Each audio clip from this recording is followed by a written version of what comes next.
Keharmonisan dan kebersamaan Rizky Febian dengan kekasihnya, Mahalini Raharja sering menjadi sorotan publik.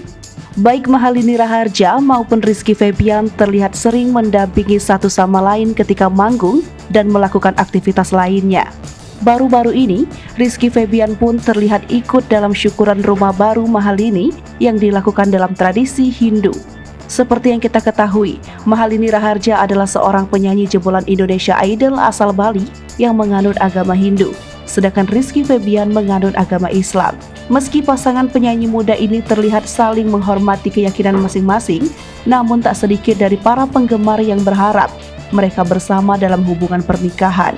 Momen syukuran rumah Mahalini membuat warganet bertanya-tanya mengenai hubungan Rizky Febian yang berbeda agama akan berlanjut ke jenjang pernikahan atau terpisah. Sebelumnya, Sule ayah Rizky Febian juga telah menyarankan anaknya untuk segera menikah dengan Mahalini bila memang sudah cocok. Sebab, Sule melihat Rizky Febian dan Mahalini sering bersama dan lengket. Namun, anak Sule masih ingin berkarir untuk mengumpulkan tabungan.